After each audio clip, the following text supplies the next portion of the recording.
Hi மக்களே, எல்லாம் எப்படி இருக்கிறீங்க? கர்த்தருடைய கிருபையோட இறக்கத்தில் நான் நல்லா இருக்கிறேன் மக்களே. நீங்களாம் எப்படி இருக்கிறீங்க?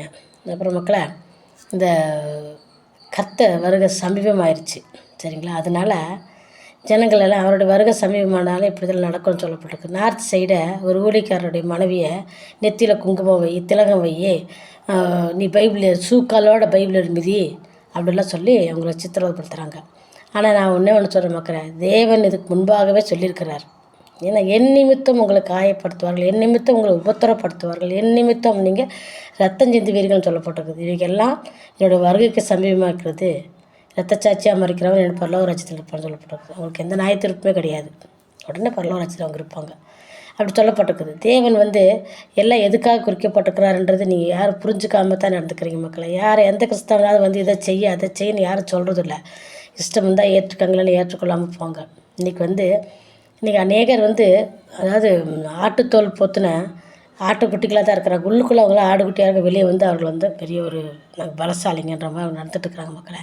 ஆனால் ஏன்னு கேட்டிங்கன்னா, அநேக பிராமணர்களாகட்டும், அநேக சாமியார்களாகட்டும், அநேக பூசாரிகளாகட்டும், தேவனை குறித்து அவங்களுக்கு தெரிஞ்சதுனால இன்னும் மட்டும் அவங்க எதை குறித்து அவங்க போய் சொல்கிறதில்ல, யாரை குறித்து இது பண்ணுறதில்ல. ஆனால் அவரோட இதயத்தில் அவங்க ராமம் போட்டுக்கிறாங்க, அவங்க நெத்தியில் திலகம் போட்டுக்கிறாங்க, அவங்க குங்குமம் வச்சுக்கிறாங்க, விபூதி பூசிக்கிறாங்க. ஆனால் உள்ளுக்குள்ளே அவர் யார் இருக்கிறாங்க? தேவனாய் கர்த்தராக இயேசு கிறிஸ்து அவர் ஏற்றுக்கொண்டிருக்கிறாங்க.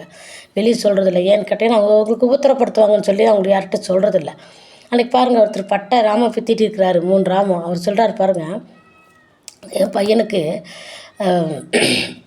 புற்றுநோய் விட்டுருது. அதனால் நான் என்னென்னமோ வைத்தியம் பார்த்து என்னால் முடியலை.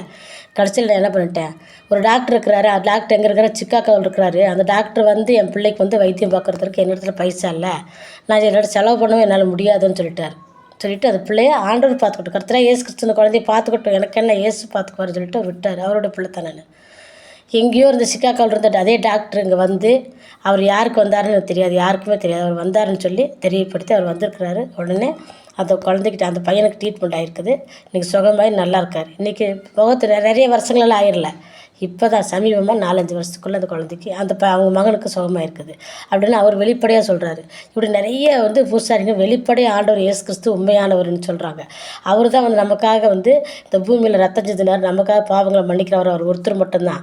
ரத்தம் சிந்தல் இல்லாமல் பாவம் மன்னிப்பு இல்லைன்னு சொல்லி பூமியில் சொல்லப்பட்டிருக்குது. அதனால தான் அவங்கெல்லாம் நம்பிட்டு அவங்களோட இதயத்தில் ஏற்றுக்கொண்டு வெளியே சொல்லாமல் இருக்கிறாங்க மக்களை. இதை நீங்கள் பயன்படுத்தி கொள்ளாமல் இருக்கணுன்றதுக்காக